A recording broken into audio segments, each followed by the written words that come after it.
This is the Creative Boom podcast. It was the picture books from her childhood that inspired our next guest to become a freelance artist. The illustrated stories sparked a passion for drawing for Aysha Tengiz, but were also what kept her sane growing up in Turkey, where her family had moved to be closer to her father's. Now based in London, Aysha specialises in illustration, animation and textile design. Her work is playful, colourful and often of everyday scenes full of charming characters, like Phil, a lonely elephant who was also the star of her first picture book. A graduate of Camberwell College of Arts, Aysha has been working in illustration since breaking into the industry 5 years ago. Today she's represented by Closer and Closer in North America, and her clients include the New York Times, Facebook and Stella McCartney. It's been a whirlwind of success, one she partly puts down to being part of a thriving creative London community. In this episode, we talk about freelancing as an illustrator, why it can often be hard to find your place in the world and settle on a style that suits you and your personality. We talk a lot about money, a subject that we feel just isn't covered enough. And we understand more about what it takes to survive in what is an increasingly competitive field. Stay with us.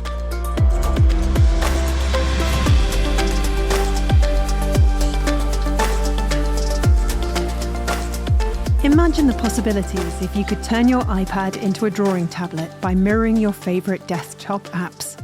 Astropad Studio is the tool for you.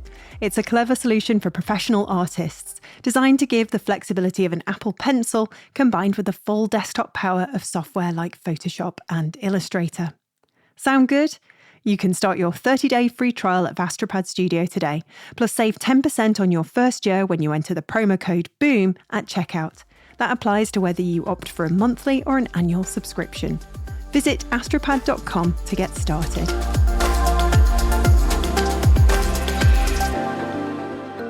Well, I'm really kind of curious to know what you think about this idea. Aysha, Is it isn't it? Aysha? Yeah, Aysha. It's so fun. I don't even notice when anyone pronounces it any differently. Like, I really don't. It doesn't bother me at all. It's just because I've had a 2 long days in London, feeling a bit tired now, Yeah. and you're the kind of icing on the cake.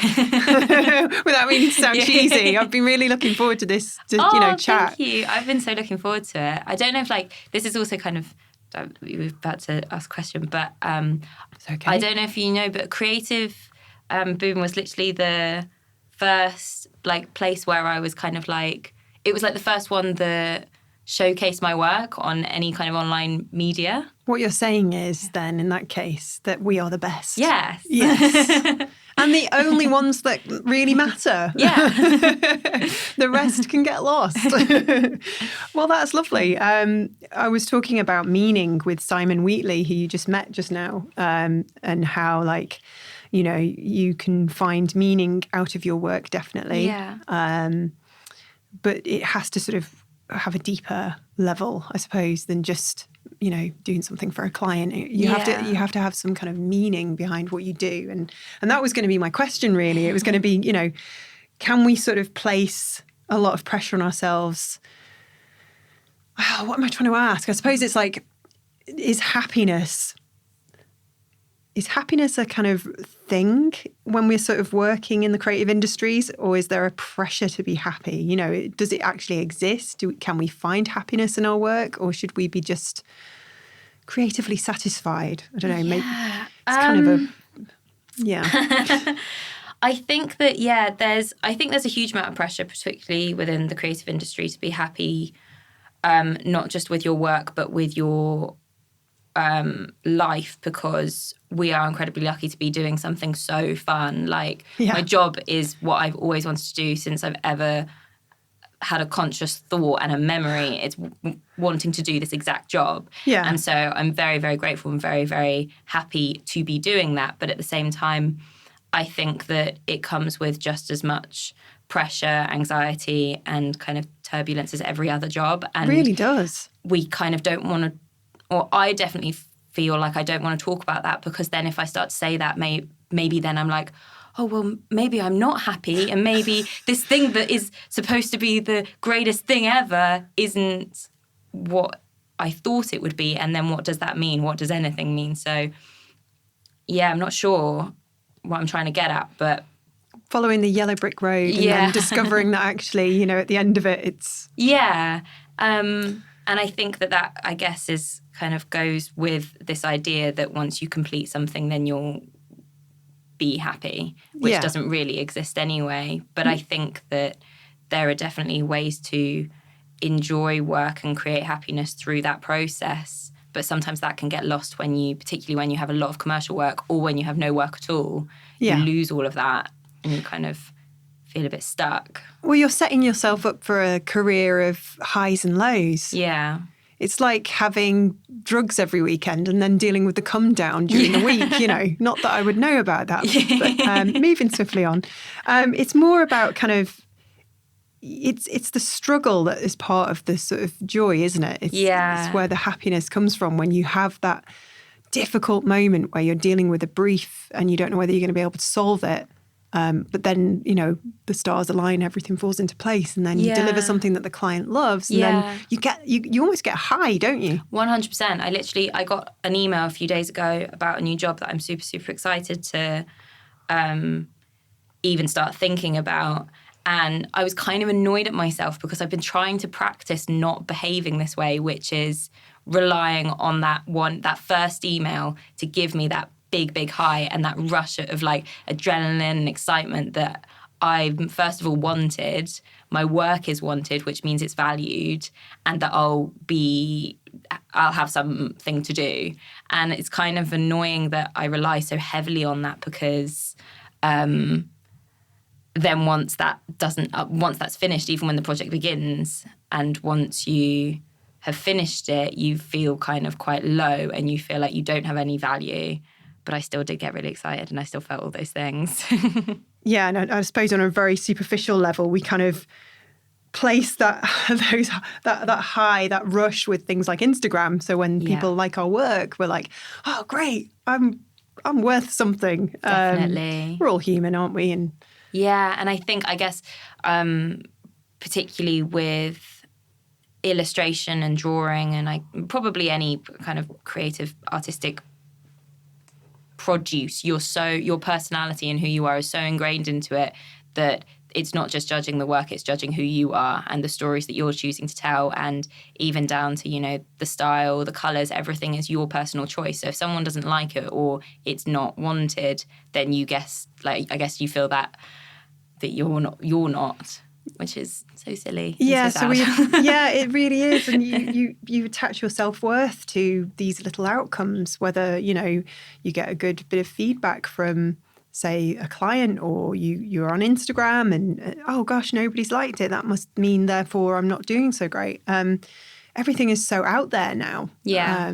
The feedback is almost, instant. So that must feel like a lot of pressure for an illustrator. Yeah, it's weird as well because some days I feel like that's a really overwhelming feeling, and then other times I do feel a lot of gratitude towards Instagram and kind of that side of it as well, because it's how a lot of my work is found. Pretty much every job is through that, and it's how I find other artists and people and inspiration and ideas, and all of these things are through the internet, and how like that kind of overwhelming feeling that it can give you is also really exciting because you get it back as well. Yeah. So I guess it's like with anything that you have to find a balance and you have to work out a way to be able to have a relationship with it in like a healthy way. That's a good point you make, actually.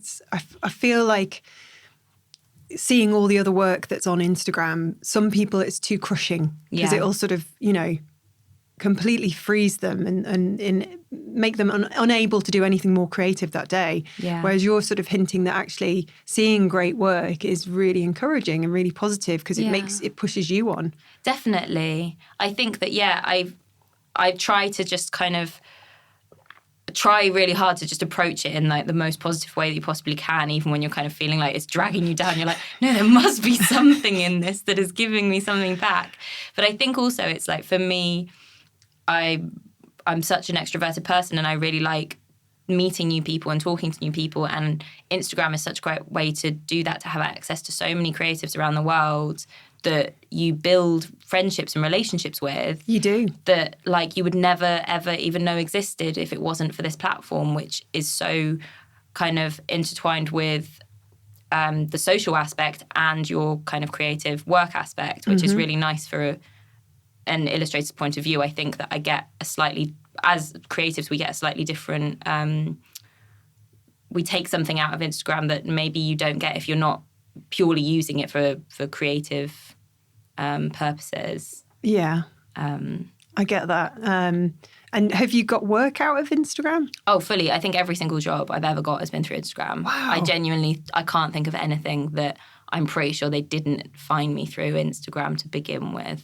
That's incredible. Yeah, which is crazy. And I think it's why like my generation of illustrators are really, really anxious that Instagram is kind of on the cusp of becoming not just like Facebook. Yeah, exactly. In it's 2016, dying, and like how we were so lucky that we were part of the kind of generation where, as we were kind of coming out of uni or at uni and stuff, Instagram was really, really big, and so everything was about still image. Still image was just everywhere. So if you worked in that industry, it was like a perfect free portfolio space. But now it's video, and everyone's kind of like, how will we fit into the new world of video? And it's like, it's really, really scary to like work that out. But I have faith that it will be okay. You have faith. So do you feel like people are just maybe a little bit exhausted from the pandemic, and the thought of having to learn another new thing Definitely. is just a bit too much? It's just tipping some of us over the edge. Yeah, and it's just it's kind of, I think a lot of people, myself included, feel annoyed. And it's just like, oh, it's just one more, it's another thing that we now have to learn. Like, we have to add on to our skill set. Now I have to be a director of like video, and I have to create all these new reels to get people engaged, and I have to film my process. Like, why should I show other people how I do everything now? And everyone's just like, I don't want to show everyone this. No, some people are private. Yeah. And it's just like, and it's really tricky. But I myself I've literally made about 3 reels so far, and they've all taken so long, and they're literally like 30 seconds or something, and they're not even good. And so I'm just like, I'm really, really trying my hardest to try and work out a way that I can fit into it without losing myself. I don't want to be like an Instagram, I don't want to be like a blogger, I don't want to be an influencer, but I don't want to be lost. Yeah. And so it's trying to work out a way to like mold yourself into this. Yeah, I suppose in a way, the flavour, the theme of reels and these little kind of like TikTok videos. I mean, God, we'll come on to TikTok in a minute. But it's kind of, it's supposed to feel a bit more raw and kind of real. But you're right, it's not, you're going to still want it to sort of present yourself in the best possible way. Yeah. I was a bit deluded. I got myself one of these gimbals. What's a gimbal? A gimbal. Oh, let me enlighten you. So a gimbal it's basically a stabilizer for your camera or your smartphone. Okay. So you can walk around within it and it doesn't sort of bounce. Oh, okay. And it also has all these kind of like nice little settings that you can do. And I think mine comes with a selfie stick. So I haven't actually used that yet because I don't really want to photograph myself. But so I went down that rabbit hole and thought, oh, this will be easy. I'll just do a few nice reels for my Instagram account. It'll be dead easy. I'll just point and shoot. And then you end up with 3 minutes of footage. Yeah. And it's boring. Yeah, and you're like, so boring. How the hell do I turn this into a 30-second engaging clip? And then I realised I've got this whole, new world of skills to learn. So. Yeah, completely. And also my phone I used to think wasn't old. It's an iPhone 7, which now is like prehistoric. And like every time I try and make anything on Instagram, it just crashes. And I was like Googling, I was like, why does Reels keep crashing my Instagram? And it's like, oh, it's because you have an old phone. Like it physically just won't work. So now I have to make it in Premiere and then export it and send it back to my phone. So I'm having to like literally create these videos. And it's just like, it's just... How long do you spend on choosing music, if any? Like an entire day. And then I'll just probably give up and won't even post a video because I'll be so annoyed that I can't find like something that's like right for it. It's peculiar yes, It's a space strange to navigate now. And it kind of took me by surprise anyway. I was like, oh yeah, it's all fine. I'm sure it'll be fine. And then I think it's tricky because there's not something to replace it with right now. Or it doesn't feel like there is. No, and I think that's what's a bit scary. Well, TikTok doesn't feel to me like a kind of creator platform, but that's me just coming at it from a kind of, 1978 baby kind of generational thing. I don't know whether I'm too old now, but I look at it and I kind of see it's more of a kind of consumer, fun, do all these like dances and things, which look great, by the way. I'm like, I could get into that. I tried to do one. Me and my friend, we were really bored one evening and we tried to learn TikTok dance. And it's like, because what it looks like is that they're just moving their arms like that. And it looks really simple. It's just like simple movements. So we tried to learn it. It was like the hardest thing ever. And also we were so tired by the end of like this 10 minute of just trying to practice this routine. We were like, okay, never mind, actually this is way too knackering, never mind. Like, not to post it, we were just doing it for fun. Sure, of course. This isn't another side of you. This is actually this is how I'm going to like navigate this problem now. I'm just going to become a TikTok dancer. You should start a new account and call it TikTok done wrong or something like that. I bet somebody's already done that. Where they just sort of post their kind of dance fails. Oh, that actually just filled me with dread, the idea of like seeing videos of me failing at dancing and that being on the internet. Like literally like... See, I don't mind that. I don't mind making a fool of myself. I'm more kind of like anxious about all the process of making that new account and all the work involved. I mean, I generally don't even post like any pictures or try to kind of avoid posting anything of myself online anyway. So like I do find I think it's very impressive when anyone does it because I'm like, wow.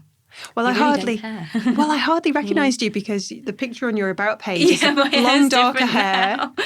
So I wouldn't have noticed who. Yeah, that's great. That's privacy. That is. I just keep changing my hair every year or so. Privacy nil. No one ever knows. Aysha, one. Gosh, I can't get my words out today. Yeah, so Instagram. And then, with all the other things happening with Twitter, everybody's like, oh, Twitter, rolling their eyes. How do you feel about Mr. Musk? I kind of forgot about that. Sorry for bringing it back up. No, yeah, there's so much happening everywhere right now that I have stopped. I've stopped reading the news as much anyway, and like, right. With the whole Twitter thing, I don't really. To be honest, I didn't even really know who owned it before or anything about it. Like, I don't really use Twitter that much. I use it when I watch TV and then I see what other people have said about TV programs that I've also watched. And that's literally what I use it for. I think I've done one post. Don't worry. I do the same. I like seeing what people are saying. Oh, let's question time's on. Let's go on Twitter. Yeah. Dive in. Yeah, it's kind of like book club, but for everything. Oh, it's such a strange thing. I'm a fan of Twitter. I don't know how I feel. The jury's out about the whole Musk thing, but yeah, I like Twitter. I'm a fan of it because without it, I don't think I would have been able to build a community for Creative Boom. Instagram, I was a very sort of slow adapter. It was very much back then, not another platform to go on. So, but then I'm talking about like 7 years ago, maybe. Yeah. Excuse me. But it'll be interesting. I don't know if there can be a new social network now. Yeah, I'm curious to know how it's going to work, particularly with everything being like VR and I don't know. Like, I don't know if lockdown has made it all different. I thought I didn't care, but I think I do. Do you know what I mean? I think everyone's like, oh well. It's the devil anyway, and who cares? But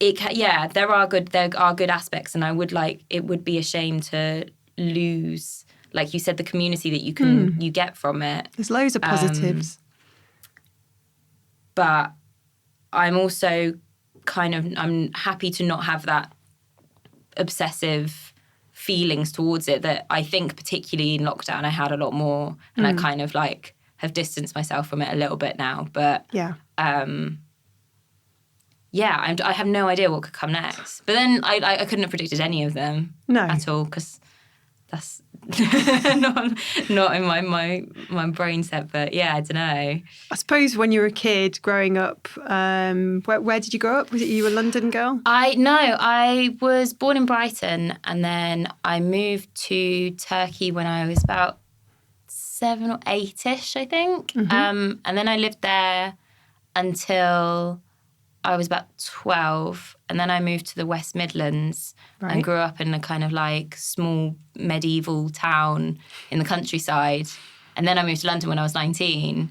And this is now the longest I've ever lived in one city. Oh, right. But yeah, I was proper like, very, like kind of went from like an island to the countryside to then London. So like, one of my best friends, like from London, and she always finds it really funny when we kind of talk about when I first moved here, because I was like just so scared and timid of everything. And I was like one of those little dogs that's just like the tail's just there, and I'm just very very nervous. But yeah, now I love it, and I'm kind of terrified of the idea that I would maybe one day have to leave. Yes.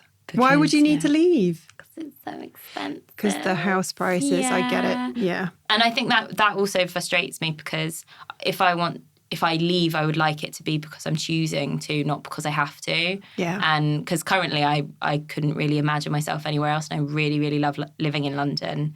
But it is a little bit scary, like the idea of not being able to afford basic living. But yeah, that'll be something that'll knock you off your feet. Yeah, definitely. Yeah, and it's got worse. Yeah, exactly. And everyone's kind of having to deal with it. But it's a shame, because living in London is just, it's so exciting, and I really, really love it. So it wouldn't be great to have to go somewhere else. And no, particularly when you're like, that's not in your sites that you want to go, and you've found somewhere that's really exciting you're kind of like, oh, I have to leave because of money. That's annoying. That just is going to, kick you in the teeth. And as you've grown up in small places, as have I, you will know only too well how wonderful it is to just have simple things like really good public transport, have lots of art and culture, have kindred spirits. Exactly. And like, what is a thriving creative hub? Just at your, fingertips. Yeah, I love it. And it's weird because as someone who's grown up mainly in kind of very quiet countryside areas, like I currently live on a main road, and I really like it. I really like the noise of the cars, and I like hearing like constant noise. I really like going back home and going to the quiet and the peace for like maybe a few days. And then as soon as I'm back in London, and it's like you've taken like noise cancelling headphones off, and it's just suddenly like, rah! And I'm like, oh yeah, nice. Okay, great. Yeah. So I do I like that part of it. I loved that this morning in the hotel. I was just sort of in my pajamas, laptop on my lap, obviously. Some kind of something on the television, I don't know, morning news or something. And you could just hear the city, because I was up quite early. You could just hear London waking up, and it's this indescribable, it's like this hum. Yeah. This kind of really kind of comforting low background noise, and then the cars start honking, and you might hear a siren. So I get it. It's really strange, the feeling that you're surrounded by people and life. Yeah. And that is somehow comforting. Yeah, definitely. And I think that for me as well, I've through lockdown and through kind of searching for it, I found a lot of nature that's right on my doorstep, which has been really nice, because I never really looked for it in London before, and discovering that within the realms of London and having both of those aspects is really nice. There's a wood right next to my flat, and I'm also 10 minutes away from main high street, and so it's kind of, for me it feels like I've got the best of both worlds, because I can walk into nature and find different birds that I'm wanting to look at, and particularly I remember when I moved to London, like what excited me most was the squirrels and the foxes.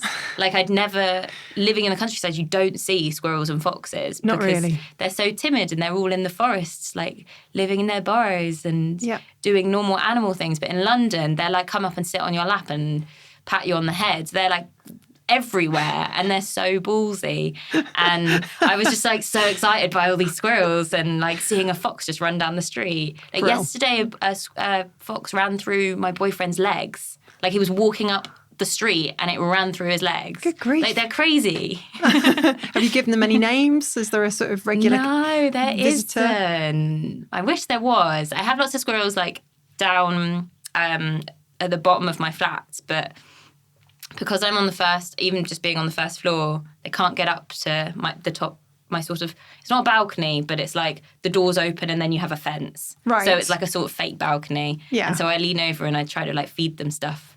But I want to make like a squirrel ladder so they can come up, because all the flats on the bottom, they seem to have a more personal relationship than I do, and I'm very jealous. Oh, for goodness sake. They've got better treats, probably. Yeah. Bastards. Bet they own their flat as well. Right.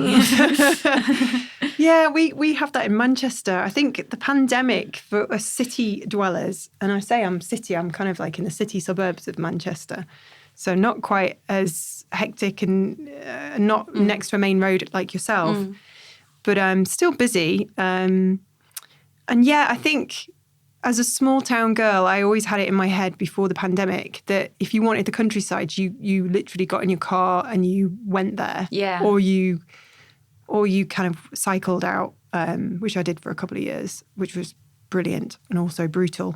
And I think the pandemic made us just, oh yeah, we've just got stuff right there. Okay, there's the roar of a big motorway just there, going across one of the bridges over the river. But we've got this amazing river. Okay, it's not, some beautiful part of the Lake District, but it's nature. It's something, 100%. Yeah, God, London parks are absolutely heaving, but Imagine. It was the woods that I discovered because I lived somewhere else during the pandemic, but it was kind of similar area. And yeah, I discovered those woods during lockdown and I literally couldn't believe it. I was like, this has been here this whole time. There's an actual wood in London and I didn't even know it was here. This is crazy. And it was so close to my house. And yeah, I think that's one of the nice things that definitely came out of it. And I think that it got me to slow down as well, because now I like to take the time to enjoy those small parts of like daily life. And it kind of going back to what we were saying before about having all this pressure on your work and your career and stuff, and like taking the time to just enjoy all these smaller moments and feeding squirrels and walking through the woods and stuff. And making a ladder. Yeah, making my squirrel ladder. It kind of like, it takes all that pressure off of your mind and you're just enjoying yourself. And it can also give you inspiration for new work that you want to make, and it's more for you and it's not for the likes or the gram or anything like that. It's just for you just wanting to express something that you really like. I'm really chuffed that I know what you meant when you said the gram. I'm like, I'm not that old. I'm still okay. Still cool. But it's weird for me because I just kind of on age, I feel like I went into lockdown in I want to say my early 20s, but to be fair, I was 25 and now I'm 28, and it feels like there was such a shift in that time, but no time at all has come out. But I was at a uni the other week and teaching students, and I was like, wow, I feel really, really different to you guys. And I thought we were the same, but we're not. I'm like 10 years older than you all, and I didn't see that one coming. It's just flown by, hasn't it? It's strange how it creeps up on you. And it's weird how you sort of go through moments of sheer brilliance and lots of confidence. And then the next minute you're like realizing that actually you're human and you're having these crashes and burns and these sort of moments of, insecurity and am I going to be good enough? I mean, how do you cope with those moments, if at all? How do you sort of get over those moments of doubt that we all go through? Do you have things in your tool box that you sort of draw out, or it's definitely something that I go through and everyone I assume does at some point, and And I think that it's a weird one because when these waves come in, you kind of, when you're either in a good place or a bad place, you kind of forget what it was like to be in the other in the other space. Yes, you do.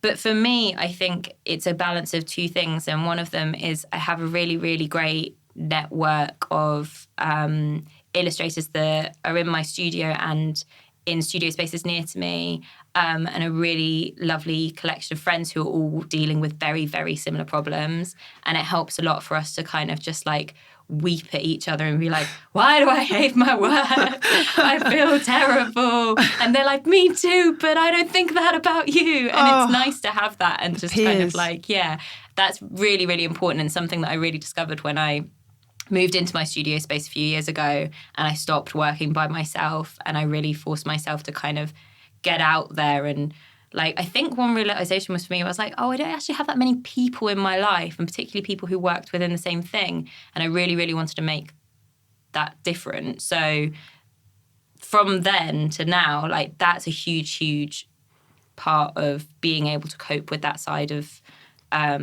work, particularly because when you're freelancing, you do often have a lot of time by yourself in comparison with working in offices and stuff when people can support you.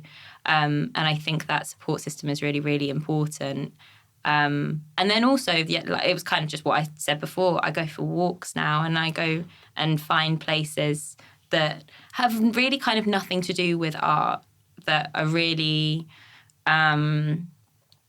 just kind of completely separate, that I can just let myself like my mind wander off into, and it kind of makes me forget about that side of my career, and it makes me just want to like learn, I guess. For example, I went to the British Museum recently and went to a Stonehenge exhibition. Right. It was really, really, really, really good, and I really enjoyed it, and I was just like, wow, like, what else about Stonehenge? What else about the people who lived thousands of years ago? Wow, like, they made this amazing horn and they made this music and they made these, like, crowns and when they first discovered gold and all this stuff that's completely fallen out of my head now, because there's a reason I never studied any of this at school and went on to do anything, like, academic in this way, because information falls out of my brain immediately, so then I can't really explain it very well. But I like going to these things because I just find it really interesting, and it just takes me away from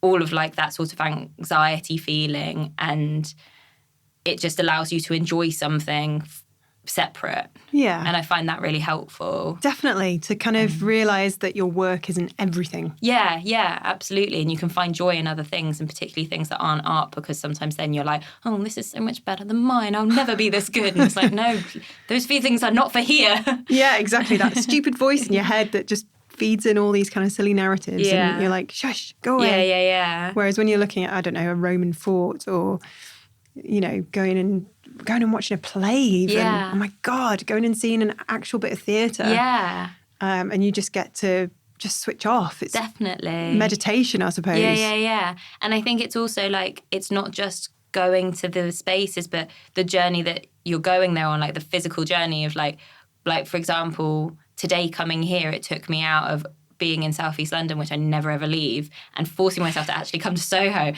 I was like walking down the street, and I was like, there was just so much hustle and bustle and people walking around. And I was like doing so much people watching, and I was like, oh, I love it. And you're going to go back to your desk at some point, and all of that will have subconsciously seeped in, and you'll be drawing all these like scenes and things on Greek Street. Yeah. So you just have to force myself away from the desk, and then I feel a lot better. But it's kind of like, there's also, it comes with this feeling of guilt that you're not allowed to be having fun because it's a weekday and everyone else is working. So I'm glad I'm not the only one who feels like that. Sometimes I have to remind myself. So before the podcast, I thought, right, okay, I've got a spare hour here. So what shall I do? And then I remembered that I actually haven't had anything to eat. So I was like, okay, I'm going to go to a nice little restaurant. I'm going to find a corner. I'm going to sort of maybe get out a book and eat some pasta. Yeah.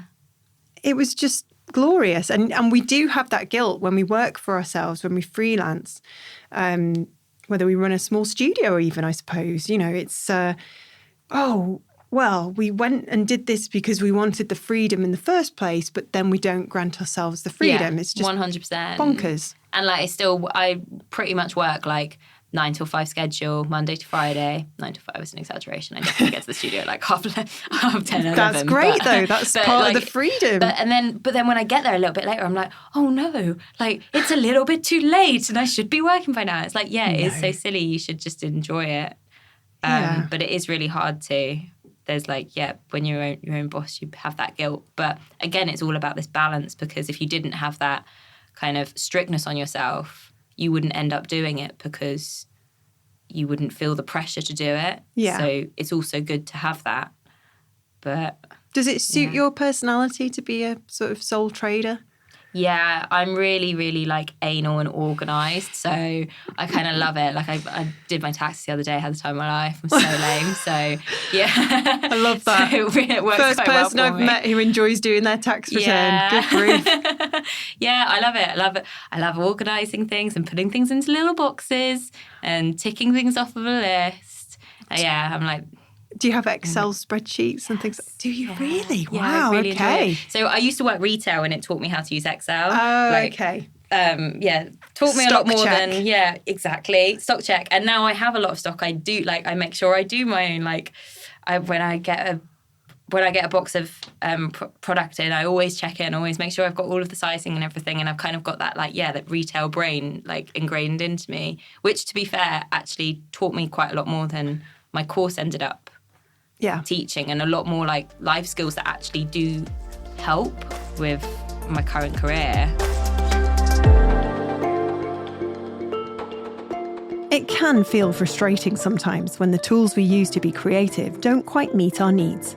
If you're a professional artist with an iPad, you'll be familiar with some of the limitations you face when trying to make art. Astropad Studio is something that will definitely be of interest. It's the ultimate iPad app that's designed to give the flexibility of an Apple Pencil combined with the full desktop power of software like Illustrator or Photoshop. Sound good? There's a 30-day free trial of Astropad Studio waiting for you today. Plus save 10% on your first year when you enter the promo code BOOM at checkout. That applies to whether you opt for a monthly or an annual subscription. Just go to astropad.com to get started.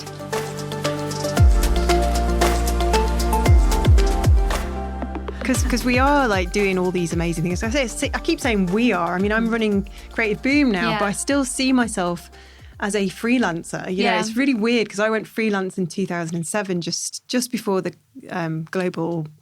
I don't know. How old were you in 2007? Am I allowed to ask? You are, but my maths brain can't work it out.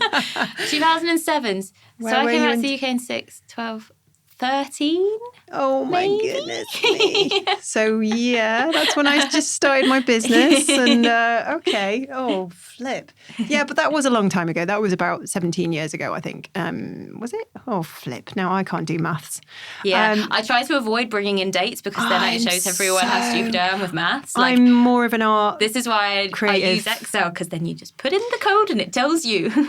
Hey, listen, there's no shame in it. We're all good at different things. That's the way the world works. But I feel like once you've done freelancing, it always stays with you because it's such a deep end to throw yourself into, because there's all these things that you never thought you'd have to learn. It's just crazy. Like the life skills you get from it as well. I feel like you can take that experience, even if you do freelancing for just 1 year, you can take that with you for the rest of your career and flourish. Yeah. And I think that, I mean, coming back to just kind of the organisation side of it as well, like that was something I didn't really expect that to be so important. Yeah. And like having to, because it's not just with, for example, like taxes and money and all that really boring stuff, but it also comes with like emailing people, forcing your work out there. Now with Instagram, having to post regularly and having to have this like timekeeping schedule where you have to constantly be churning stuff out.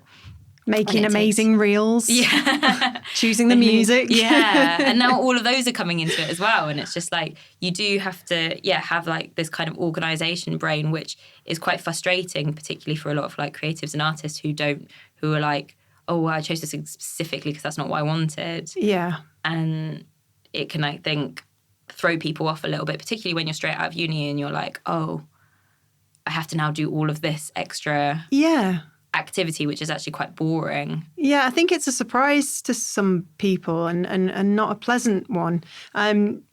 I feel like a lot of people go freelance as well to sort of escape the rat race a little bit. And then, you know, I think I did, to be honest. I got sick of working for other people. And then, it's slightly different to working full time for someone else, just a bit. But yeah, I feel like it's not the escape that we thought it would be. And actually, we often have to sacrifice a lot more than if we were employed. Yeah.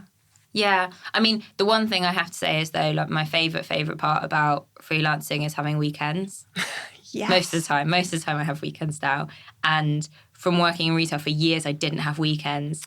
And sometimes, like, even when someone says, oh, like, we're doing this on Saturday, at the back of my head, I'm like, oh my God, it's so great. I can just say yes. Yeah. And I don't have to, like, I used to, like, approach my manager kind of like how you'd approach a mum. You know, you'd, like, bring them maybe a cup of tea and be like, oh, you look really nice today. How are you? How's your kid? Yeah, so in about 2 months, I'd like an afternoon off. I need that time off. Is that okay on a Sunday when we're very, very quiet? And they're like, ooh, I don't know. Well, I'm not sure. We'll have to check. And it's like, oh, I have checked. It's fine. And they're like, I'll have to check as well. And I'm like, God's sake, I hate this. Somebody else owning your life in their hands. Yeah, that's like I love not having that. That's like amazing now. The free spirit. Yeah.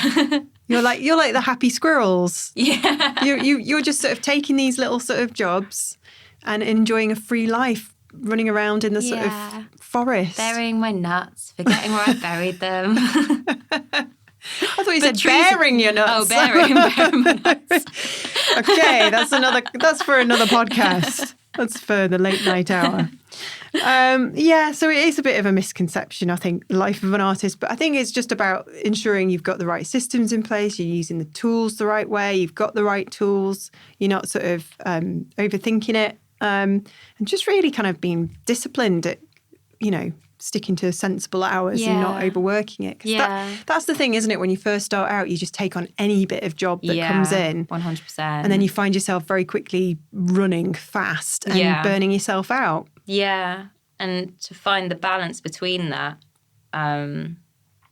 is tricky, because I definitely sometimes if I have too much on, and if I turn down work, I feel terrible. And then when it gets quiet again, I'm like, oh, I probably could have balanced that. Like, I'm sure I could have. But at the time, you're like, nah, I don't need it. It's okay. Oh, it's tough.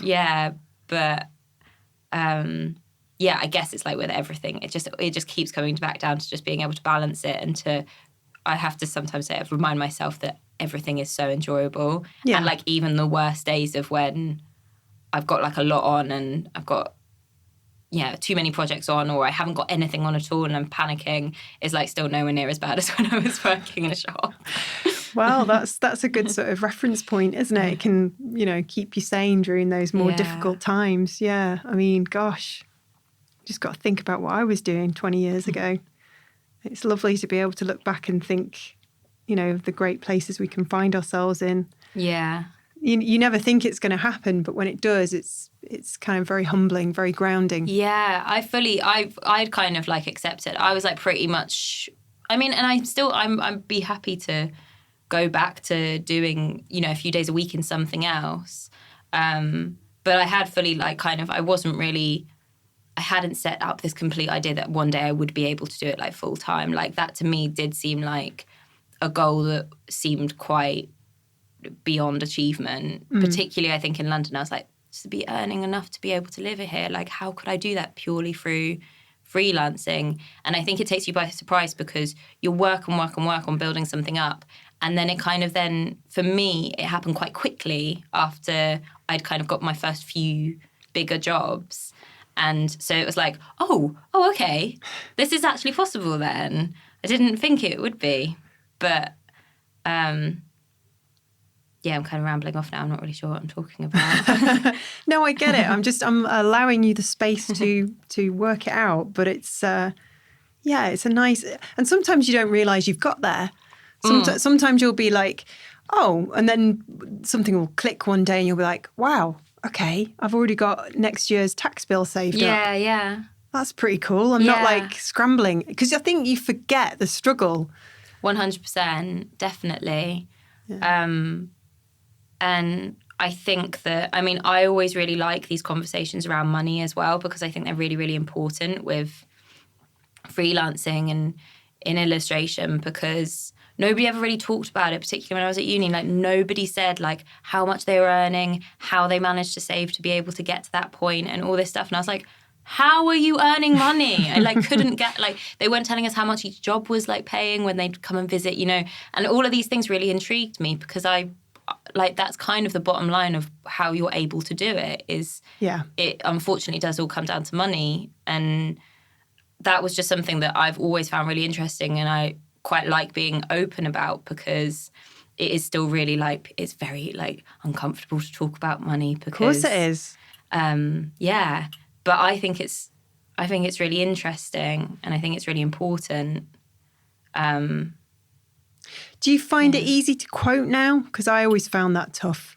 I'm finding it easier. I think this last year I've come quite a long way, and it's particularly through being with my agents closer and closer, because they are quoted a lot different from what I was quoting. And I was like, oh, okay, this is what I should be asking for. And it's okay to ask for what you're due. And then if the client has a budget, they can say that. Yeah. Whereas like, it always kind of, it's a bit cheeky when the client asks you, what would you charge for this? It's like, well, you know, you have a budget for this project. Mm-hmm. So you're seeing how low I will say first before you come in with that. You've got to have that element of trust. It's almost like they're assuming you're going to take the piss straight away. And you're not. If they told you the budget was 20 grand, you're not going to say, okay, I'm going to cost you, 18 and a half. When you know that budget has to go to other things as well. Yeah, exactly. And if they just kind of tell you what they've already set aside and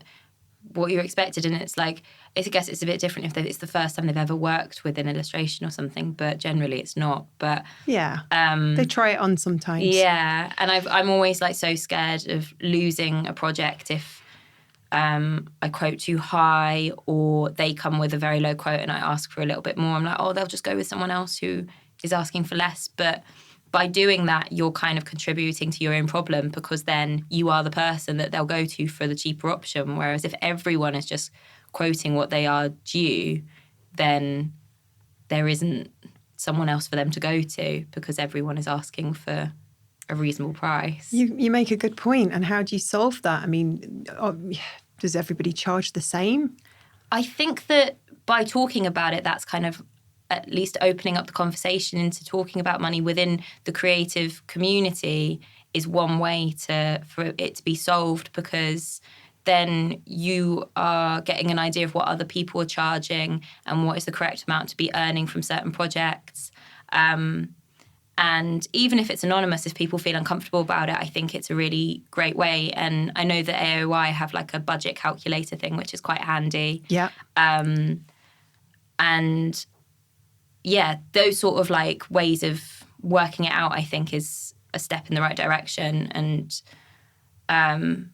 because I think it's not quite as not spoken about in other industries. You know, if you're looking, you can look on like Indeed or whatever, and it tells you your salary. It's all right there in the open. It tells you the salary. And a lot of people kind of, I don't know, when I was a kid, people would always ask what your parents' salary was and stuff. And everyone seemed to know salaries. And I didn't even know what that really meant. But like, it's true, actually. But like, as an illustrator, you kind of keep your cards quite close to your chest, and you don't want to like say if it's too much or too little, because you feel shame in both respects. Yeah.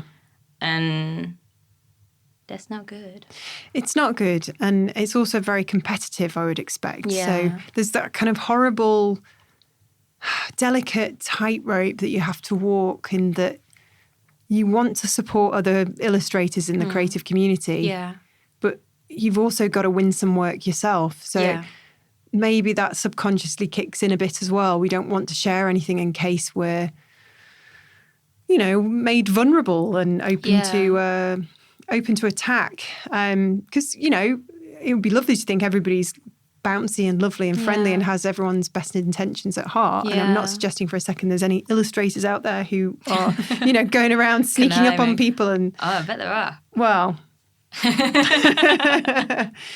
I mean, I'm not suggesting that too much, but I know in the industries that I've worked in, you know, when it comes to money, sometimes, you know, the darker side of humanity can creep out. Yeah, definitely. Yeah. This has gone very dark for a kind of podcast room with a kind of fluffy green I know. We're covered in, I want to say there are loads of four-leaf clovers. I think so. I think we're in luck. It's really satisfying to squidge it. It is. Let's just carry on touching these. I feel like it's therapy for the soul. We feel cleansed now that we've talked about the evil, dirty side of freelancing. But it's an important conversation because, you know, money it's important. Do you feel guilty sometimes for making money out of your craft, or have you sort of never. Is that both? I really don't. But I mean, this is why I think it's. Personally, why I think it's a bit more important is because I was not. I feel like I've spoken about this before, and this is absolutely not to shame anyone who comes from money, because I think that, you know, it's not your fault where you're born into. No, if you're born into money, I would take advantage of that 100%.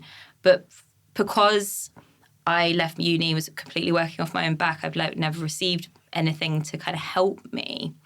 I think that I was seeing other people going straight into doing stuff. And I was like, how are they doing that? Yeah. And a lot of the time it's either if they lived at home or if they might have had help paying for things that they might have had to get to a job to do, and then they wouldn't have had as much time to do creative things. And I was like feeling really terrible and not wondering why I wasn't being able to immediately do it. And I think that if it's, now I feel really, really excited by the money side, because I'm like, this is amazing that I can make money from something that I love, and it's making now enough to kind of get me by. And I've never had that before, and that's really, really exciting. So I don't I don't feel any guilt at all. Good. Also, a lot of pride, I would expect, having bootstrapped yourself and just come from. Well, I'm not suggesting you've come from nothing, but you know, you're hinting there that you know, didn't come from a sort of, you know, background of privilege. I mean, to an extent, obviously. Yeah, we all have some degree of course I've did. Of course I'm cards privileged, dealt, but with money, not so much. And so I think that it's given me a real respect for what money is, and it's made me appreciate it and also know what to do with it. But when I started getting jobs that were not so much in the kind of lower hundreds for a bit of editorial, and it was actually money that could pay my way, I was like, oh my God, this is so exciting. Brilliant. What did you treat yourself to when that first happened? Did you sort of go a bit crazy and find a nice restaurant, or were you really sensible, and did you kind of... I'm so sensible. When I kind of first started getting money, the first things that I bought were the scarves that were in my shop, and I started buying merch that I'd now sell. Smart. And so my shop is a really big part of my practice now. And I mean, it was really exciting to me to be able to make that, because the merchandise it's not mad expensive to make, but that when you put that first order in, you're like, oh my God, if I need to make this money back. It's exciting. Yeah, though. But it's so exciting to be able to create your illustrations in that way and transform them into all these different things. So that was the first thing I ever bought with any money from a job, once I started kind of out of the student loan, and I was kind of able to put it into something. Yeah. And that was really, really exciting. But the first time I got I think the first job that I ever got, I went for a lobster. Oh my goodness, that's extravagant. Do you know, I don't think I've ever had a lobster.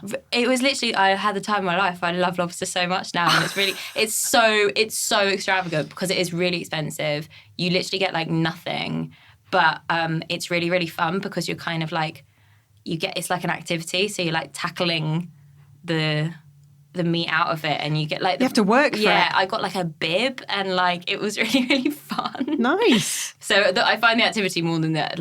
I mean, the food was nice, but yeah, that was really exciting because that is luxury to me.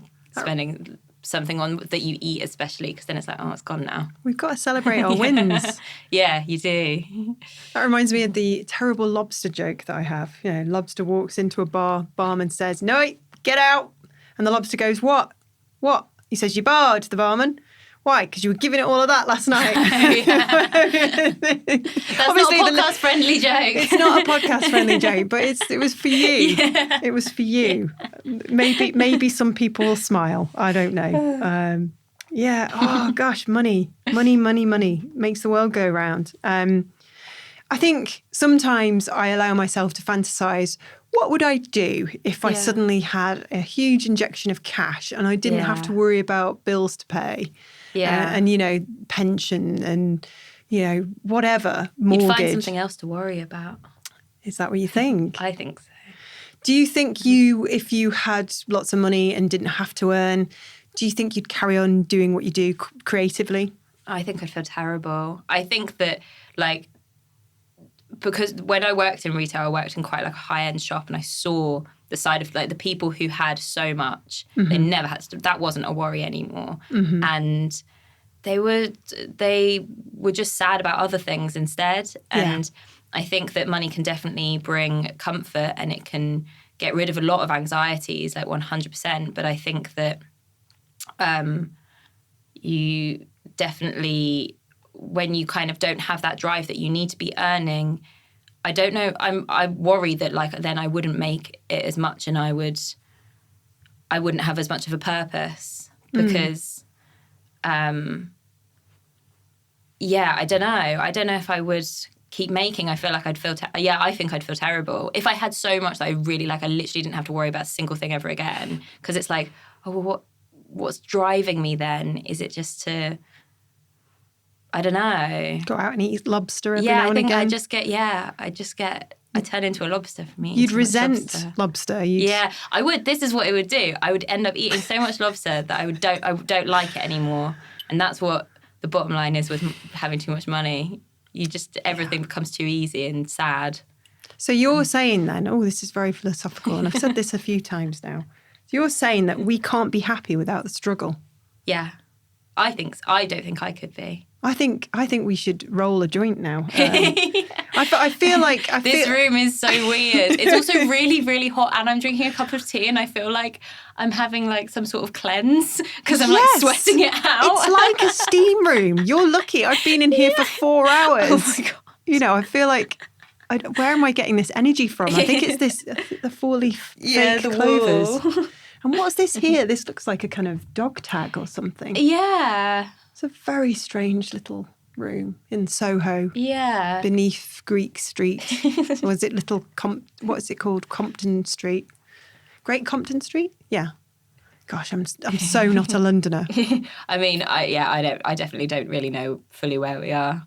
All the road names around here, I kind of go by like, oh, I recognise that shop or that cafe. Okay, surely I turn right here. But I mean, that's also a lie, because that's not how I navigated my way here. I use City Mapper. Oh, do you? I just walk around looking at my phone and like walking into roads and walking into people sometimes. Yeah. Oh, it's directing me into the river. Wade out into the river then. You know, that kind of thing. I'm always one of those ones, I get my maps out and I'm like, I'm glad I didn't say what was going to pretext that. It is a very good app. It's the only thing I have from them left. I've been trying to de-Google myself. But I cannot get away from Google Maps because it's such an excellent product. And I've tried other products and I can't. I'm too attached. But even so, I'm bloody useless. There's no point using these things on me because I'll end up going the wrong way. Yeah. So 2 minutes ago it said my walk destination was 5 minutes away. Oh, and now it's 10 minutes. I'm like, oh, for fuck's sake. Yeah. Well, that's why I do like City Mapper, because it tells you which direction you're facing, and I think Google might do that now, but. But it doesn't mean you're kind of just walking, you're just rotating around. Oh, really? Right, so I'm gonna download this now. I think this is gonna solve my London nightmares. Yeah, because this is how I think I got it. I think it was in like when we were in halls, it was in like the uni starter pack, and it was like, download this app. Oh. And it actually was so handy, and I'm like, it's kind of like the classic thing where our brains are just getting dumber and dumber, but I'm kind of here for it, is that like I was like, how does anyone read a map? Like, and it's like they've got them in all the different cities around like the world now. So you just go to a completely random city and it will just tell you everything so easily. Like, how did anyone navigate when you couldn't speak the language and you couldn't really read? Like, I don't know how to read a map. I guess you discover more maybe, but to be honest, I really like to know where I'm going, so yeah, it's handy. It's nice. Would you say you've got a short attention span then? Are you quite sort of... Yeah, I think so. Do you think that's a creative trait? Because like the more people I talk to, the more this comes out again and again. We all seem to have these kind of like very kind of short attention spans. Or is that just a product of our time that we've kind of become used to? Yeah, this is fast it. It's information. Like, I think it's a bit of both, because I don't remember, because when I didn't have, say, if adverts came on TV, or if you were waiting for someone or like at a bus stop or something, I don't remember being like, oh, this is a lovely time to just like sit and enjoy. I was like bored and like painfully bored. Like I remember like the pain of being bored, but like what you get from that is something positive, because you will access a part of your brain you don't really use as much anymore, because it's like that kind of really sleepy state where you can explore your creative like subconscious. But I never remember like enjoying that at all, and I'm not on my phone as much now because I have what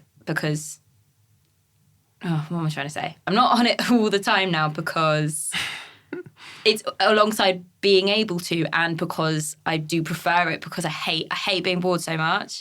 It's like, I remember just being like, it felt like physical pain being so bored. And I was actually saying this to one of my friends the other day. Like, I remember traveling, and particularly traveling from Turkey to England, and then from like the airport to like my grandparents' house.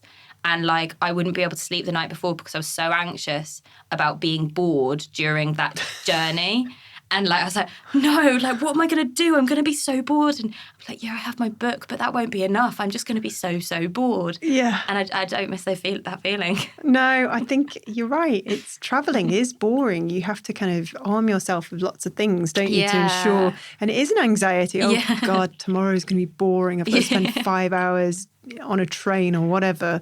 I come armed with loads of different things. Yeah. Because I know I'll get bored of the thing I'm focused on. So I'll want something to, so I feel like actually personality-wise, you and I are very suited to a life of working for ourselves. Yeah, you're just like constantly being able to switch and change, and you never look at the clock, and you've got this amazing kind of career, really. Yeah, it's so true. Because I get bored. Like, I get bored of drawing. I'll be drawing for a bit, and I'm like, oh, okay, like this is turning now a bit dull or a bit stiff. I need to do something else. Yeah. And then that will get me out of that. And then I'll be like, all right, I'm bored of this now. I'll go back to that other one. Yeah. And then it works. Do you feel like you're evolving slowly but surely? Is your style sort of changing, or are you just finding more confidence in what you kind of started out with? Yeah, definitely. And I think I'm not putting quite as much pressure as I used to. Like, I think that particularly at uni and afterwards, when you're really trying to say, hi, I'm here, this is my voice, and I'm an illustrator, please hire me, you really, really, really focus on your style, and you're really like, I need to show them that I have this presence and that I'll be known for that. Whereas now I feel a bit more comfortable in the work being a bit more fluid and open to change. And I think that since I kind of really discovered that the style is just who I am, and if I'm happy with the work and if I like the look of it, then that is my style, because it's just who I am. Yeah. And that's the like case for anyone. And I kind of put it down to like the clothes that you wear and the voice that it's carrying, the stories that it tells, that's all the style. Mm-hmm. And I think that for other people who have spoken to me about being worried about their style and stuff like that, is that I see their work not just for the drawing that it is and how that looks, but for what it's saying and how that carries through to everything that they've done. So it's like, just because it doesn't look completely consistent, I can see the style in there throughout anyway. Yeah. And kind of since looking at it that way, I've become a lot more relaxed with it and not so worried that I need to keep up this certain style, and it will kind of evolve naturally. And through doing a lot more exploring, I've recently started doing a bit of painting, which I really, really haven't done for a long time. Wow, okay. Literally for years, because since I work digitally, I got more work because it's easier, I think, to hire people digitally at the moment for a variety of reasons. For a myriad of reasons, yeah. But gosh. it kind of stopped me from painting, and because it's so much longer. Yeah. And also working with textiles and stuff, all of these things like help to develop my work in ways that like I didn't think that they would be able to, which is really enjoyable to kind of see it progress. Yeah, hugely satisfying. I mean, once you relax and you realise that actually you don't need to look at what that person over there is doing, or, oh, this is the trend currently. Yeah. You just have to sort of realise, oh, I can just relax and just do what I feel is right. Yeah. Just exactly what you said, but more eloquently. Yeah. You know, I think we all go through that. And what I'm seeing a lot with my friends, my friends who are designers and illustrators, and some who are similar age to me, some who are a bit older than me, I feel like the pandemic's kind of forced a lot of us to do that more. Yeah. Definitely. And like, it's lovely to see. I had a friend of mine who's she's great. She's a graphic designer. And she said to me the other day, I'm thinking of changing my style of clothes. I feel like I've played it too safe for the last couple of years. And I really want to like do some really interesting kind of outfit. And I was like, this sounds amazing. Yeah. This sounds you. Yeah. Do it. And she's like, okay, I'm going to do it. Yeah. And that's great. And I think that's a really nice example of how maybe it's not quite applicable to her, because that was a big deal. Yeah. But if I get like a new jacket or a new dress or something, or another part of my life that I change up, or like I decide to redecorate my room, I'm not like, oh, is this like really me? I don't really think on it. But when it comes to work, you do. Yeah. And so it's again this pressure that you put on your work. But in other aspects of my life, if I got like a new haircut or something, I'm not like, oh, am I now a fake? Am I like, is this like really what I should be doing? You don't really think on it that harshly. And if it doesn't work out, it doesn't matter, because you could just go back. But with the work, you're like, oh, but now everyone will think I'm like pretending or something. And you kind of get all this anxiety around it. You do. I think the more you're yourself and you follow what feels right to you, the more grounded you are in that. That you put your anchor down, and it doesn't matter how much is happening on the outside, whether there's a pandemic or maybe something awful's happened in your family. No matter what, you're rooted because you know that you are you, and that cannot be changed. And it's okay that you've not kind of fully formed who you are, because I don't think any of us do, even into our sort of 80s. You know, we're constantly changing and growing and learning, and it's a really nice place to be. And I can see that you are in a really good place. And for somebody in your late 20s, when did you graduate? 2020. I'm testing you. It's like a maths test. It was 2016. 2016. Yeah. Trump. And all of that going on. Yeah. Yeah, gosh. And that was then. That time felt bad then, but now it's like, no. I think everyone's just kind of like, I mean, now I feel like the world is maybe in a worse place, but also everyone's kind of just got this like, oh, well. Yeah. Well. Have we built a bit more resilience? Yeah. Because now I just go to the woods and look at the squirrels and look at the birds, and I'm like, okay, well, you're here, so that's fine. That's all I need right now. Love it. So I feel like we've covered everything here, Aysha. I feel like we've learned the secret to happiness. We've covered money and how to be a happy freelancer. Not that, we're putting pressure on anyone to be happy constantly. And we're also learning that you can build, ladders for squirrels. Yeah, I need to work out how to do that. I'm going to think on this. Yeah. That's going to be my kind of... Some sort of plaited thing. Possibly. Why I haven't done it yet is because I'm really scared that I'll do it and then one will fall to its death. Well, at least it would inspire an artwork or a cartoon. You could call it the Squirrel Diaries. Yeah. Something dark like that. No, please don't kill any squirrels. I love squirrels. Okay.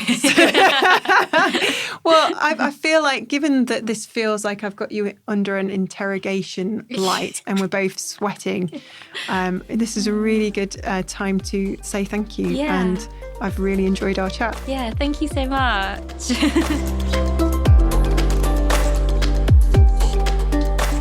If you'd like to learn more about Aysha Tengiz, go to our show notes via creativeboom.com/podcast. And if you're enjoying these episodes, don't forget to hit subscribe and leave us a review. It really helps. Thanks again to our sponsor, Astropad Studio, the ultimate iPad app for professional artists. Start your 30-day free trial today and save 10% on your first year when you enter the promo code BOOM at checkout. Just go to astropad.com. Next time, I'll be speaking with Alison Haig, Design Director at Accept and Proceed in London.